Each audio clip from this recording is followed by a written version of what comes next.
उठाया होगा, मगर आज हम आपको पिलाएंगे एक ऐसा कॉकटेल जिसमें क्रिकेट का भी मजा है और फुटबॉल का भी, क्योंकि आज पहली बार दो हाथ कर रही है सीआईडी की टीम और उनके नन्हे मुन्ने मित्रों की टीम, जो कि वो बच्चे हैं जिनकी परवरिश किसी घर में नहीं बल्कि अनाथालय में हुई है।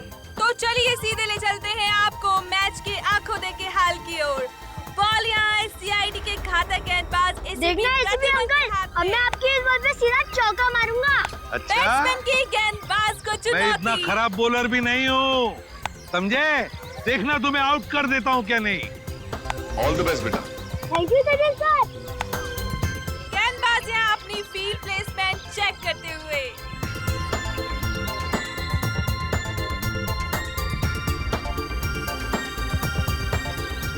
और अब रेडी? गेंद फेंकने को पूरी तरह तैयार।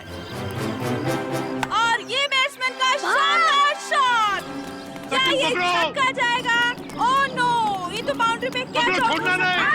सचिनिया चीते की फुर्ती के साथ गेंद की तरफ भागते हुए और ये तंबू में घुस गए। सीआईडी एक बार फिर से इस क्रिकेट मैच में नाकाम साबित हुए। अरे क्या सचिन, क्या छोड़ दिया?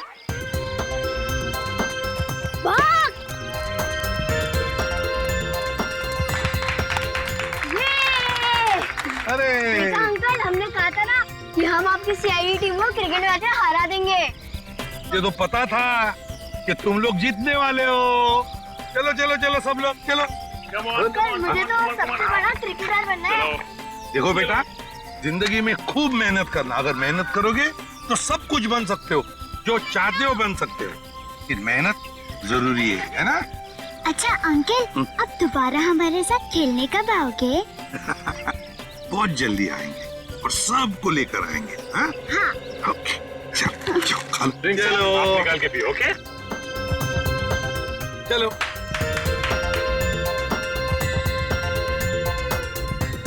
श्रेया, श्रेया लंच टाइम, सबको ले आओ। ओके बच्चों, चलो लंच ब्रेक, खाना खा लेते हैं। जंगल में गिर गई, मैं जा रही हूँ। मैं भी आता हूँ। अरे रुको, अकेले मत जाना, मैं आ रही हूँ। सॉरी। रोना नहीं। देखो, टीटी मर गई। देखो। गुड गर्ल, बहादुर बच्ची। जाओ इशिता, इसे लेकर जाओ, मैं तारा और चिंटू को लेकर आती हूँ। जाओ। तारा, चिंटू, तारा, चिंटू। हाँ चले गए। चिंटू प्लीज बाहर आ जाओ।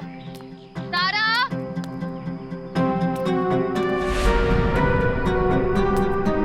चिंटू, तारा।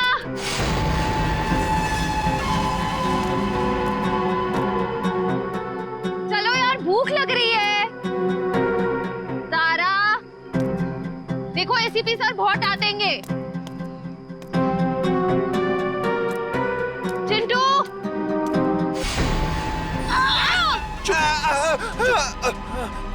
चिंटू, निकल यहाँ से जल्दी। चिंटू,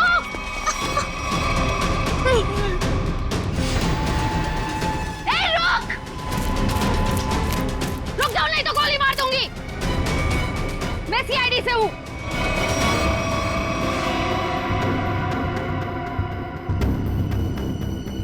छोड़ दो बच्चों को, नीचे उतारो, नीचे उतार। छोड़ दे।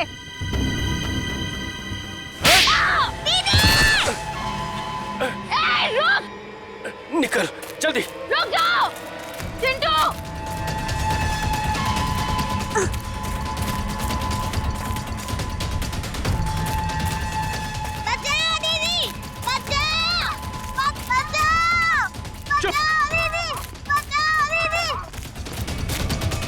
छोड़ दो बच्चों को, नहीं तो मैं तुम दोनों को नहीं छोड़ूंगी। रास्ता छोड़ हमारा। उतारो नीचे। तारा चिंटू भागो यहाँ से। हम आपके अकेले जगह नहीं भागेंगे। भागो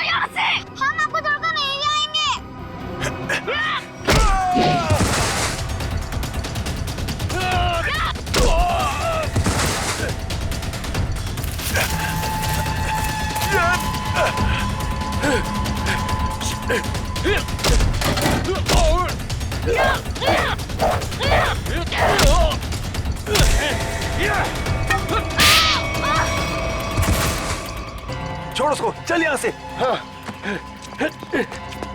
चल, निकल, जल्दी, जल्दी कर।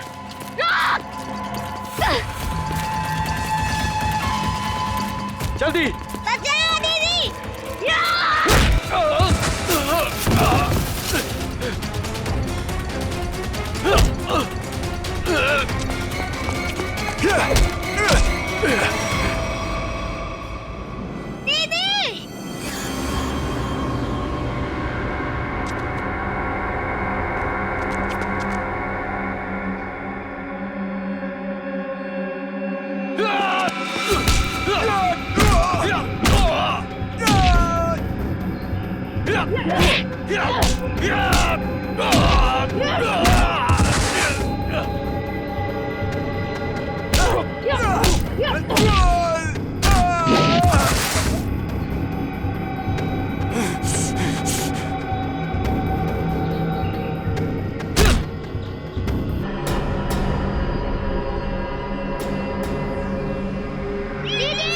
जल्दी कर, चुप कर, चल।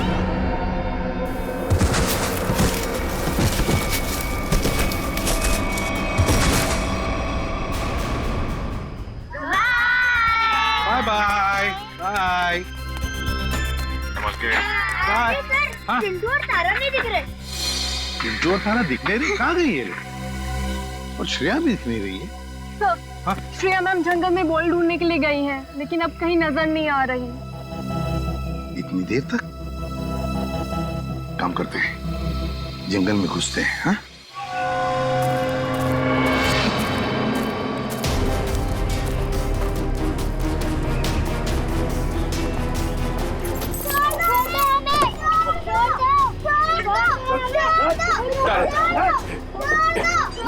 चल जल्दी।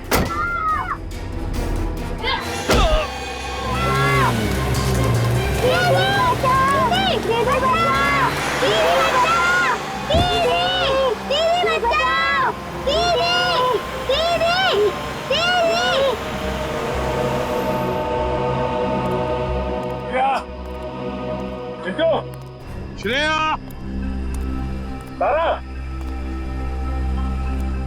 श्रेया, चिंटू, श्रेया, चिंटू। सर, हाँ? धीरे के साथ। क्या सच? सर यहाँ पे खून की बूंदें पड़ी हुई।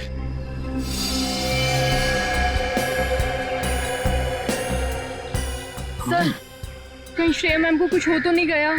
कुछ नहीं होगा श्रेया को, सीआईडी ऑफिसर है वो। देखते ये खून की बूंदें हमें कहां तक ले जाती है।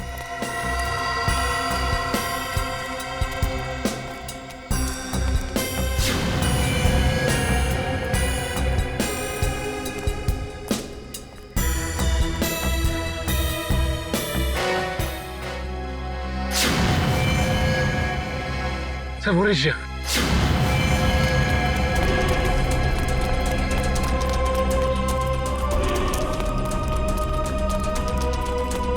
श्रेया मैम। तुम ठीक हो? श्रेया, क्या हुआ? ब्रीफकेस।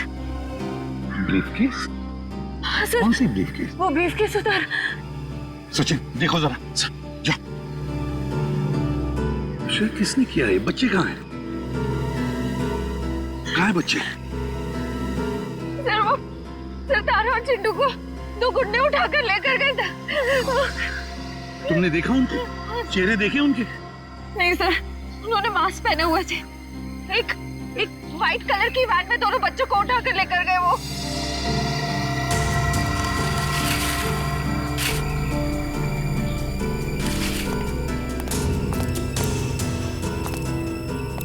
अच्छा, वैन का नंबर तो देखा है?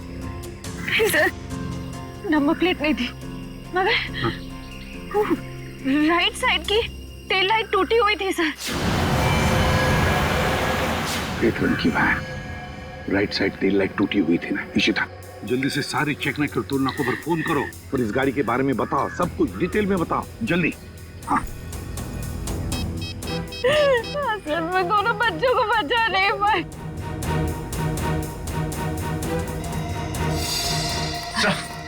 हाँ, ये रहा वो ब्रीफकेस।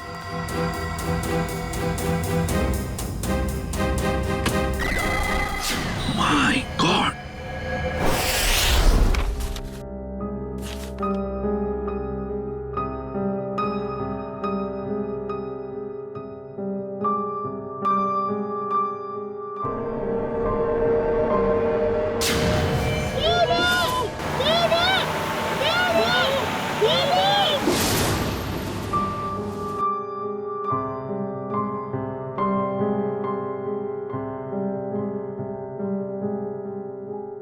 श्रेया मैम,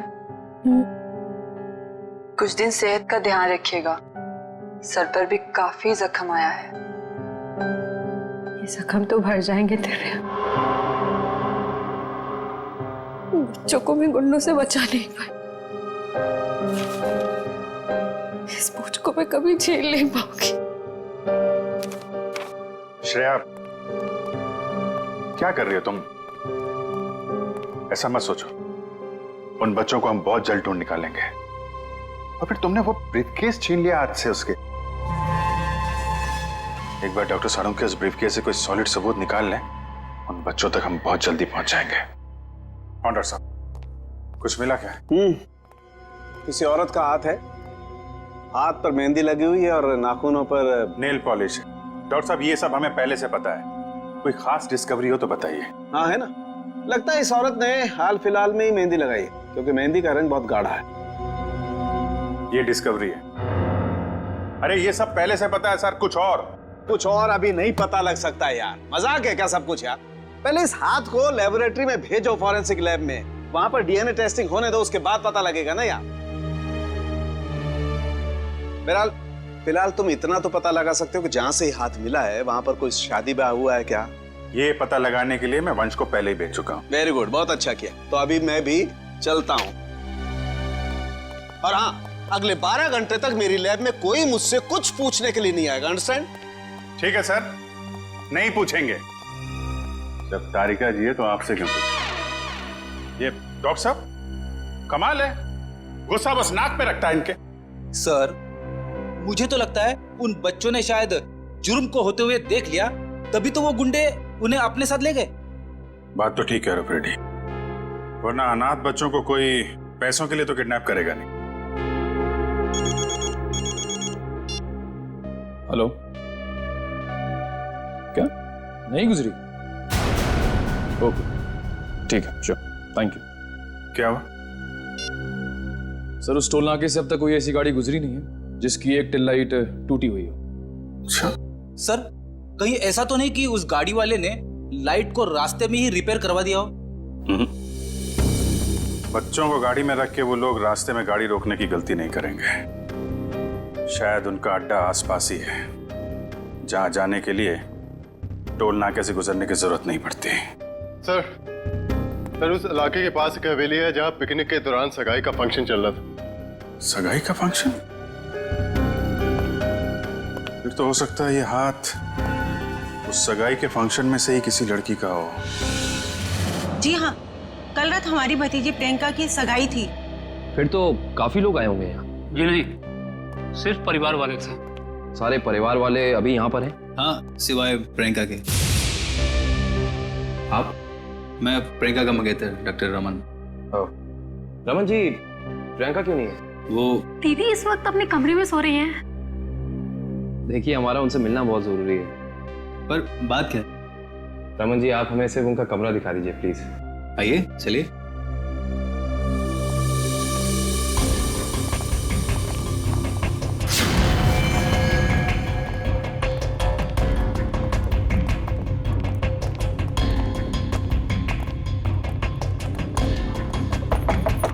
प्रियंका, प्रियंका, उठो, प्रियंका। प्रियंका, एक काम करिए, इस कमरे की डुप्लीकेट चाबी लेकर आइए। प्रियंका रोज इतनी देर तक सोती है? दोपहर का 1 बज रहा है। नहीं, वैसे तो जल्दी उठ जाती है। शायद सगाई की थकावट होगी इसलिए नहीं उठी है वो। लीजिए।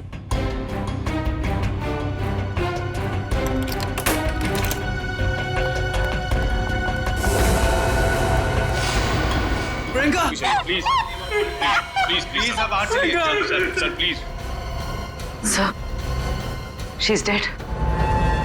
जिस बात का शक था वही हुआ।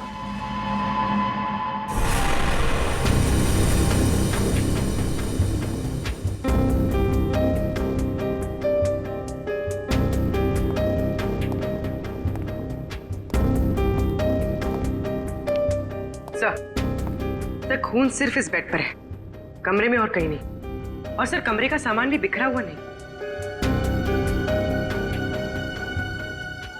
सर इसका मतलब जब प्रियंका सो रही थी तभी खूनी ने उसका हाथ काटा।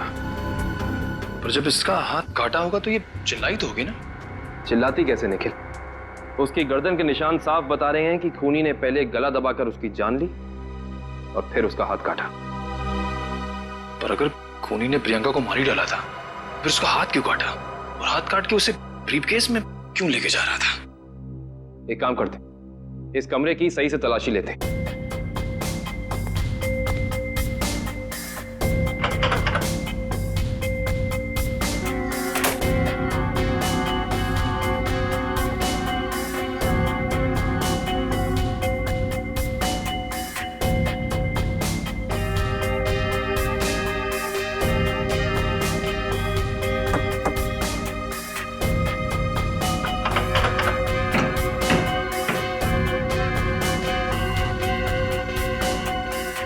कमाल है, सारी खिड़कियां बंद हैं, दरवाजा बंद है, तो खूनी इस कमरे में आया कहां से?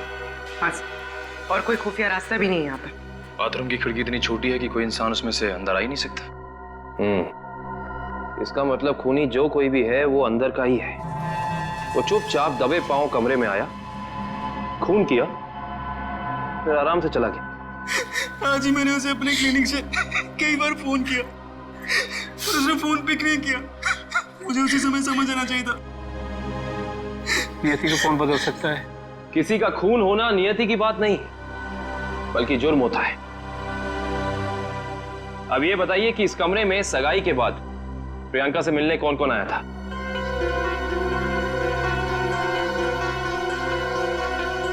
इन सबकी जुबान पे तो ताला लग गया।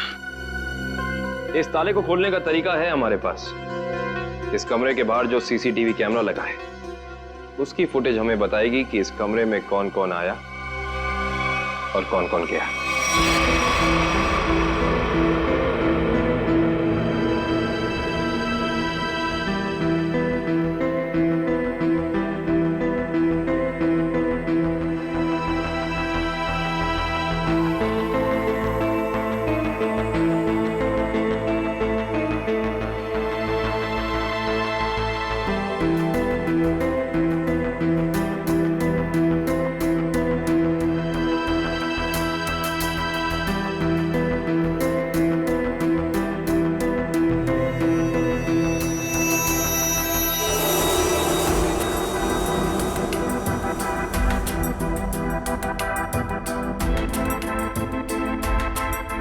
थोड़ा फॉरवर्ड करना पूरी।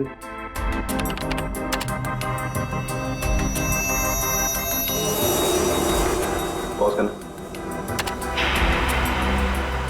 ये आदमी प्रियंका के कमरे में बहुत सारा गिफ्ट लेके गया, लेकिन 1 मिनट में वापस आ गया। हाँ, निखिल एक काम करो, घर वालों को अंदर लेकर आओ।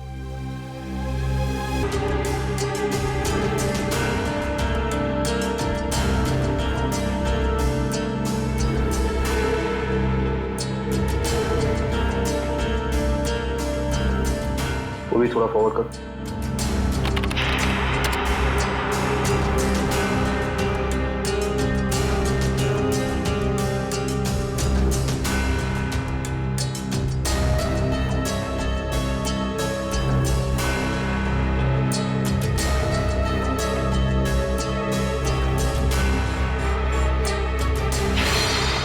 पॉज कर।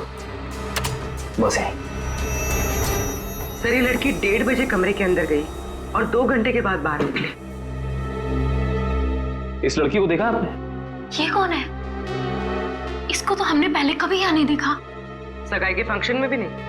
जी नहीं, हमने कभी नहीं देखा इसे। हाँ, लेकिन यहाँ के वॉचमैन ने तो जरूर देखा होगा। निखिल, वॉचमैन को बुला कर लाना। सब जगह देख लिया मगर मैनेजर कहीं मिला नहीं सर। मिला नहीं? सुबह तो यही था, शायद मार्केट गया होगा सब्जी लेने के लिए। कमाल है, पहली बार सुन रहा हूँ कि इतने बड़े होटल का मैनेजर बाहर सब्जी लेने जाता है। ये इस होटल के वॉचमैन, क्या नाम है? रिंकू। रिंकू जी, इस होटल के मैनेजर को तुमने यहाँ से बाहर जाते हुए देखा था? नहीं सर। इस लड़की को देखा था? हाँ सर, ये तो वही लड़की जो कल रात प्रियंका मैम से मिलने आई थी। क्या कोई भी गहरा गहरा आएगा प्रियंका से मिलने तो तुमने अंदर जाने दिया? नहीं साहब, हमने पहले प्रियंका मैम को फोन किया उनके रूम में, उन्होंने बोला आने दो, तो हमने आने दिया। इसका मतलब प्रियंका इस लड़की को जानती थी और आप लोग कह रहे हैं कि आप इस लड़की को जानते नहीं। रिंकू, एक बात बताओ, ये लड़की कल होटल अपनी गाड़ी से आई थी या फिर? सर ये लड़की टैक्सी से आई थी। टैक्सी? उस टैक्सी का कोई नंबर रिकॉर्ड किया तुमने, कहीं लिखा कुछ? हाँ साहब, मैं होटल के अंदर जितनी भी टैक्सी आती है उनका नंबर लिख के रखता हूँ रजिस्टर पे। ये फोटो ध्यान से देखो, ये लड़की कल रात तुम्हारी टैक्सी में बैठी थी। आप लोग कौन? हम लोग सीआईडी से। सीआईडी साहब, मुझे तो इस पे पहले से ही शक था कि लड़की में कोई गड़बड़ है। क्यों, क्या हुआ? ये लड़की 1 बजे रात को अकेली हमारी टैक्सी में आके बैठ गई और कहने लगी मुझे कुंदन नगर हवेली पे छोड़ दो। अच्छा, फिर क्या, मैंने उसे कह दिया कि वापसी के भी भाड़े देने पड़ेंगे। और वह तैयार हो गई? क्यों? मान तो गई, लेकिन हवेली पे जाने के बाद उसने कहा कि थोड़ी देर इंतजार करना पड़ेगा और 2 घंटे लगा दिए। और 2 घंटे के बाद उधर से वो दौड़ती हुई चली आई और मुझे कहा कि चलो। मैंने पूछा कहाँ, तो बोली कलानगर म्यूजियम पे। कलानगर म्यूजियम? सर, इतनी रात को तो ये म्यूजियम बंद रहता है ना? हाँ सर, मैंने यही उनसे पूछा, पर उन्होंने कहा तुम अपने काम से काम रखो। काम से काम तो अब सीआईडी रखेगी। कलानगर म्यूजियम?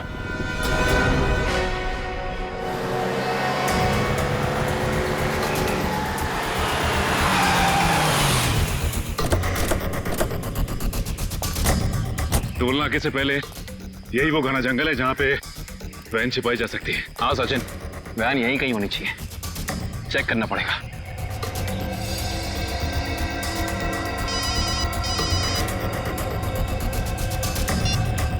कितनी बार कहा है तुम लोगों को कि कोई गलती नहीं होनी चाहिए, मगर तुम सब लोग निकम्मे हो, निकम्मे। बॉस, हमारी तरफ से तो सब सही जा रहा था, पता नहीं ये बच्चे अचानक कहां से आ गए।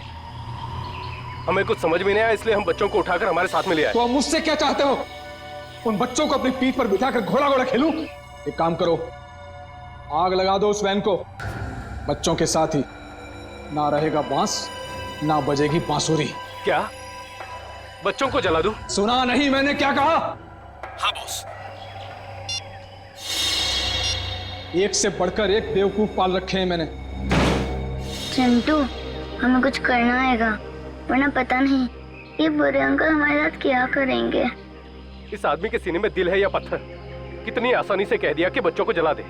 अरे तो हम कौन से महात्मा हैं? बॉस ने कहा है तो कर देते ना। चल ठीक है।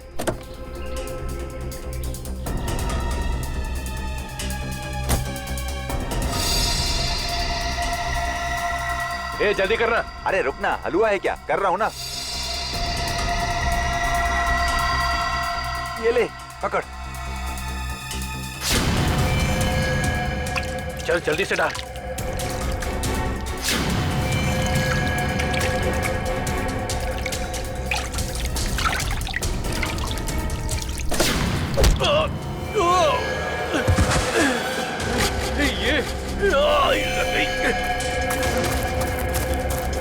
अरे भाई, अरे बच्चे, चल उस तरफ भागे, चल।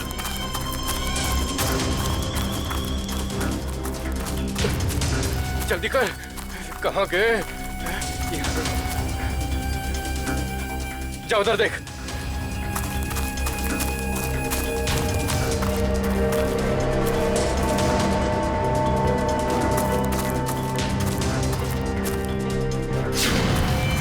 अरे वो देख, वो रहे, पकड़, चल चल चल जल्दी।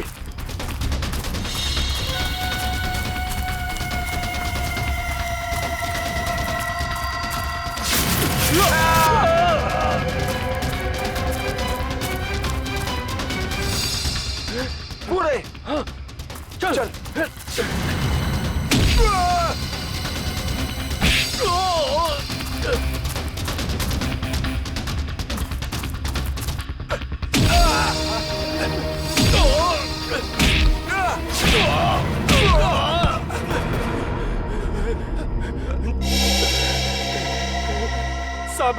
साहब हमने जो कुछ भी किया पैसे के लिए किया साहब। हम असली गुनहगार नहीं है साहब, वो बच्चों ने हमारा चेहरा देख लिया था।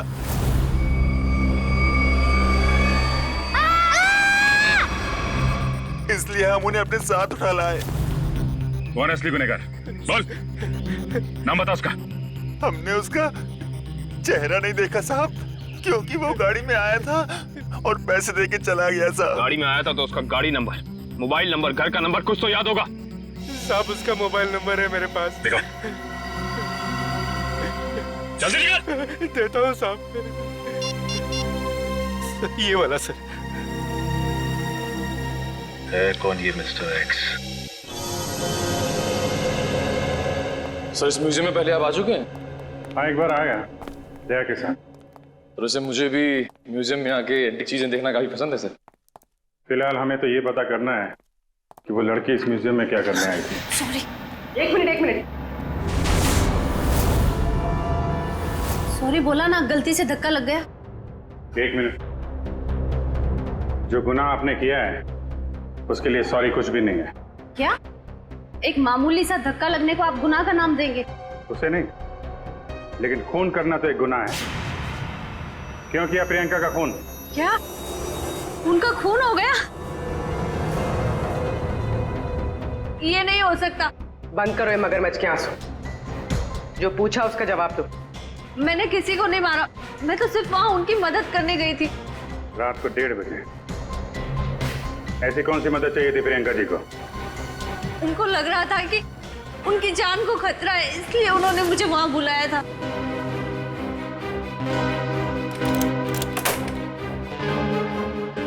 थैंक गॉड तुम आ गए। मगर हुआ क्या? इतनी रात गए बुलाए, क्या हुआ? कुछ तो बताओ, क्या हुआ? तुम इतनी टेंस क्यों नजर आ रही हो? मेरी जान को खतरा है। क्या? मगर किससे? ये सब बातें करने का बिल्कुल वक्त नहीं है। ये बताओ, जो सामान मैंने तुमसे मंगवाया था तुम लेकर आई हो, अब फटाफट मेरे लेफ्ट हैंड का प्रिंट ले लो। Do it fast.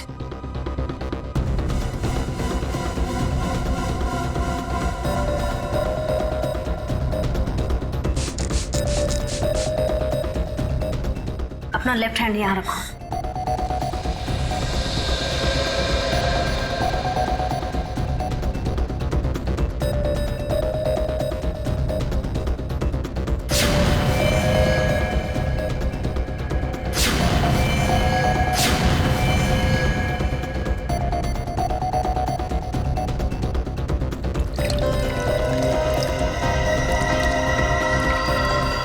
देखो, अभी तक तुमने मेरी बहुत मदद की है। मेरा एक और काम कर दोगी प्लीज? काला नगर के म्यूजियम में जाके ये हैंडप्रिंट और अंगूठी मिस्टर सुमेश को जाकर दे देना प्लीज। पर ये सब क्यों? ये सब मैं तुम्हें अभी नहीं बता सकती। तुम अभी जाकर म्यूजियम में मिस्टर सुमेश को मिलोगी। जी राजकुमारी जी। और सुनो, काम हो जाने के बाद ये अंगूठी मेरे सिवाय किसी को मत देना। अगर मुझे कुछ हो जाए तब भी नहीं, ओके?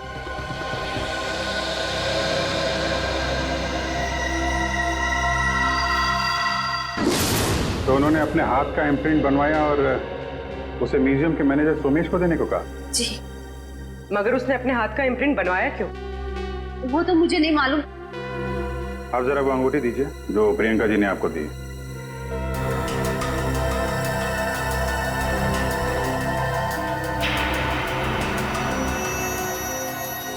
ये तो काफी अनमोल लगती है। सर ये अंगूठी, वो कटा हुआ हाथ, ये म्यूजियम, सब कुछ समझ में नहीं आ रहा है। इसका जवाब तो अभी ये मैनेजर सोमेश जी देंगे। पुरानी पेंटिंग है, राजा रवि प्रताप ने इसे बनवाया था। इस तरह की कलाकारी करने का उसे बहुत शौक था। Mister Somesh. Yes. CID. CID? क्या बात है सर? जरा इधर आइए, आपसे कुछ बात करनी थी। कीजिए ना सर, मुझसे कोई गलती हुई क्या? नहीं, वो बात नहीं है। आप जरा ये अंगूठी देखिए, इसे पहचानते हैं? जी हाँ, ये राजकुमारी प्रियंका जी की अंगूठी है। आपके पास कैसे आई? ये हमें रागनी ने दी है। अभी अभी गई है ना म्यूजियम से बाहर, वो ये अंगूठी और राजकुमारी के हाथों का इम्प्रिंट लेके आई थी, है ना? जी हाँ, इस म्यूजियम में काफी सारे राजघरानों के जो यहाँ के ट्रस्टीज हैं उनके पर्सनल लॉकर्स हैं। जब कभी खास एग्जीबिशन होता है तभी हमारे लॉकर में रखे हुए पुश्तानी हीरे जेवरात हम उसमें पेश करते हैं। लेकिन लॉकर्स खोलने के लिए लॉकर्स के मालिक को आना पड़ता होगा ना यहाँ पे? जी नहीं, ये जरूरी नहीं। कभी कभी मालिक अपने खास आदमी को भेजकर लॉकर खुलवाते हैं, क्योंकि यहाँ फुल सिक्योरिटी है और हर एंटीक रजिस्टर है। ऐसे हम वो प्रियंका जी का लॉकर देख सकते हैं? क्यों नहीं, आइए।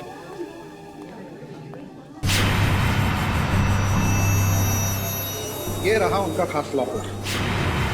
प्रियंका जी के हाथ का इम्प्रिंट इसका पासवर्ड था। सर, इसलिए प्रियंका का हाथ? क्या हुआ? नहीं, कुछ खास नहीं। आप ये बताइए, अभी इसका पासवर्ड, नया पासवर्ड क्या है? सॉरी सर, ये तो कॉन्फिडेंशियल है, मैं नहीं बता सकता। ये आपको बताना पड़ेगा क्योंकि प्रियंका का खून हो गया है। आज? जी हाँ। और खूनी तक पहुंचने के लिए हमारा ये जानना बहुत जरूरी है कि इस लॉकर में क्या है और प्रियंका ने अपना पासवर्ड जल्दबाजी में क्यों बदला। प्लीज। आपके पास जो अंगूठी है यही नया पासवर्ड है। अंगूठी? ये पासवर्ड है? जी हाँ। अब जरा ये लॉकर खोलिए।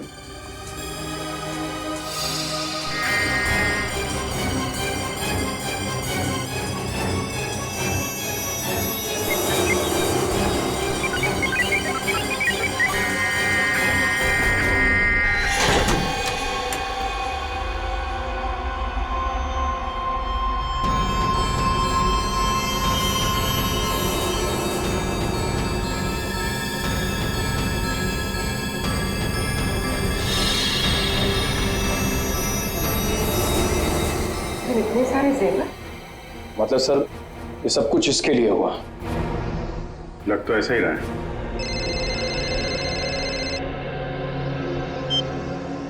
हाँ बताओ। गुंडों के पास से जो नंबर मिला था वो कुंदनपुर के होटल के मैनेजर का है? Very good, very good. नहीं, मिलते हैं उससे मिलते हैं।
चलो अच्छा हुआ, घर भी पहुंच गया।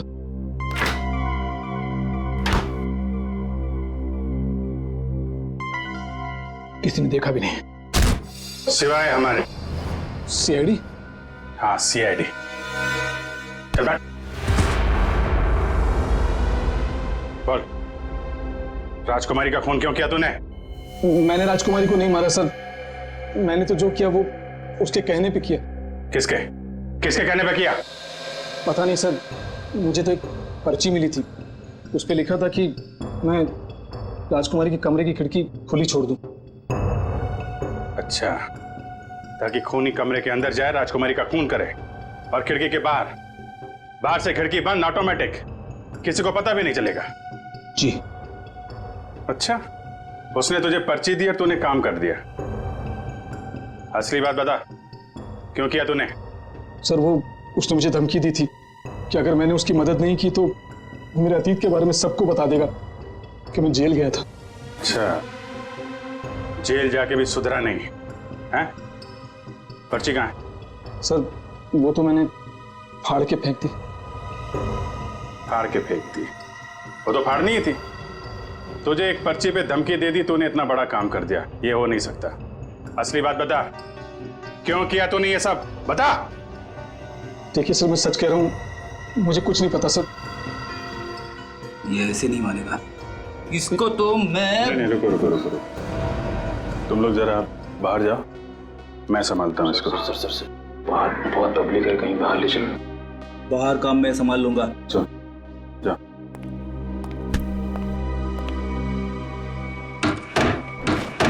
देख ये क्या कर रहा है? देख रहा था, हमें मालूम ही है तूने किसी के कहने पे किया है, और वो कौन है वो तो हम पता लगा ही लेंगे। इसलिए तेरा जिंदा रहना कुछ जरूरी नहीं है। तो ऊपर चला जाएगा तो धरती से एक पापी कम हो जाएगा। बोल क्या करना है, बताते हैं? मुझे नहीं पता मुझे बता दो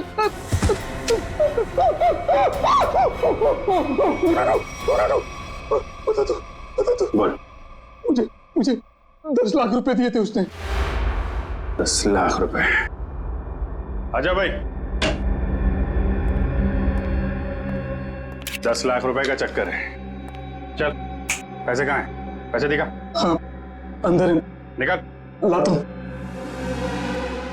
सर नुस्खा काम आ गया।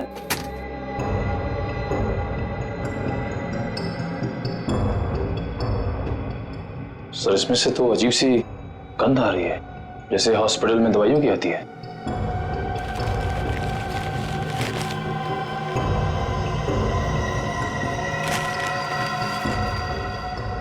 मुल्क में से नहीं है, अखबार में से आ रही है। एक मिनट सर, इस पे कुछ नंबर लिखा हुआ है। 82184। तो घर का एड्रेस लिखा है। दवाई की स्मेल और ये घर का एड्रेस। अब समझ में आया वो पर्ची दी किसने थी। कितनी बार उसे समझाया कि हमारा अभी मिलना ठीक नहीं है, लेकिन फिर भी पता नहीं वो क्यों मुझसे मिलना चाहता है। This better be important. Yes it is important. मेरा तुमसे मिलना बहुत जरूरी, क्योंकि मुझे मेरा पैसा चाहिए अभी। कैसा पैसा? पैसा कैसा होता है अभी ये भी तुम्हें समझाना पड़ेगा। जब प्लान ही फेल हो गया तो पैसे का तो सवाल ही नहीं उठता। तुम्हारी गलतियों का खामियाजा मैं क्यों भुगतूं? प्रियंका से शादी करने के बाद मैं वैसे भी करोड़पति बनने वाला था, और तुमने मुझे गलत राह पे चलाया, और इसकी सजा तुम्हें भुगतनी होगी। देखो मैं तुम्हारा दुख समझ सकता हूं, लेकिन जब लॉटरी लगी नहीं तो इनाम बांटने का सवाल कहां से उठता है? लॉटरी तो लगी है सीआईडी वाली। सीआईडी? और इनाम भी बहुत जबरदस्त मिलेगा अंकल जी। रमन, तुमने सीआईडी को बुलाया है? जब पार्टनरशिप की है तो जेल अकेले कैसे जाता? क्या मतलब? मतलब मैं समझाता हूं। जब हमें होटल के मैनेजर के घर से न्यूज़पेपर में इस डॉक्टर के क्लिनिक का एड्रेस मिला तो हम समझ गए थे कि प्रियंका के मर्डर में पहला मोहरा ये डॉक्टर है। मगर हमें पता चल गया था कि इस डॉक्टर में इतनी हिम्मत नहीं कि किसी का खून कर सके। तब हमने एक प्लान बनाया।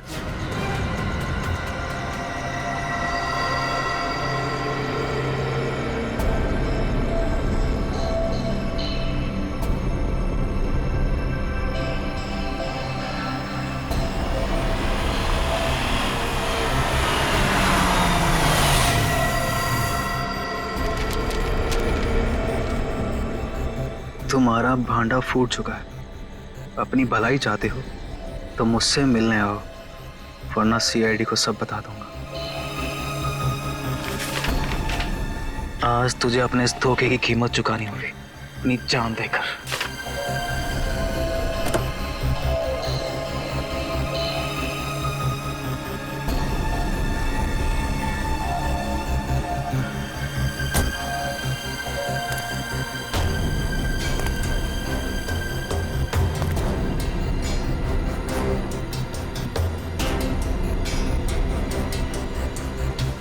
कहाँ हो तुम?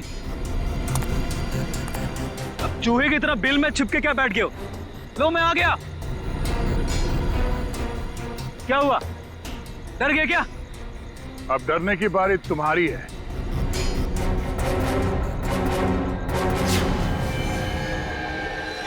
तो रमन, राजकुमारी प्रियंका के होने वाले दूल्हे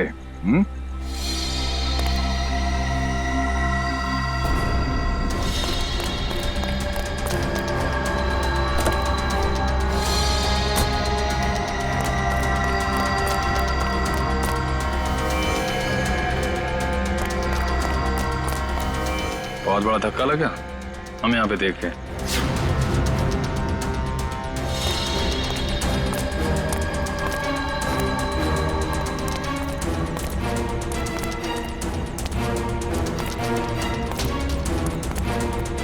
ये चिट्ठी हमने ही भेजी थी।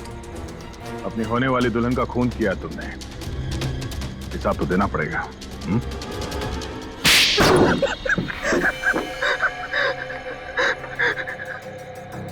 ठीक है रे आप लोग, हमने ये सब प्रियंका की दौलत पाने के लिए किया था। हाँ, और अब फटाफट अपने पार्टनर का नाम बता दे जिसके साथ मिलके तूने ये पूरी खिचड़ी पकाई है। चलो अब फांसी के फंदे के लिए तैयार हो जाओ। अरे इसके पहले मैं तुम लोग को ऊपर पहुंचा दूंगा।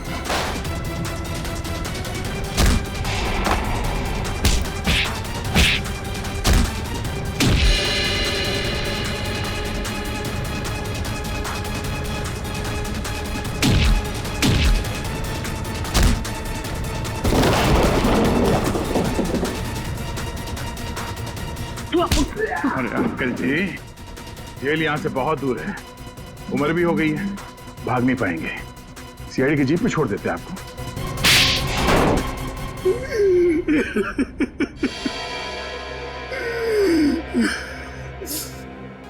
कहने को तो प्रियंका मेरी भतीजी थी, लेकिन भाई साहब की मौत के बाद मैंने ही प्रियंका को पाल पोस कर बड़ा किया, एक बाप का फर्ज निभाया। लेकिन बदले में मुझे क्या मिला? भाई साहब ने अपनी सारी प्रॉपर्टी प्रियंका और उसके होने वाले पति के नाम कर दी थी। इसलिए प्रियंका के होने वाले पति को भी तुमने अपने प्लान में शामिल कर लिया।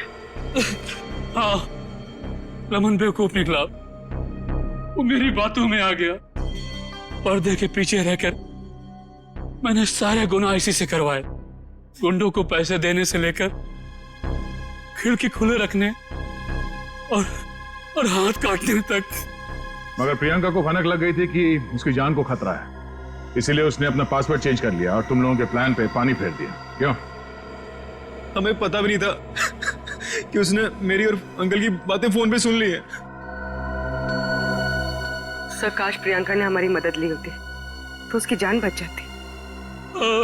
वो आई थी मेरे पास ये बताने के लिए कि रमन उसकी जान लेना चाहता है, लेकिन उसे क्या पता था कि इस जुर्म का असली सूत्रधार कौन है। एक बार भी शर्म नहीं आई तुम्हें? अपने स्वार्थ के लिए अपनी भतीजी की जिंदगी उजाड़ दी तुमने। तुम जैसे लोगों के लिए तो फांसी भी कम है।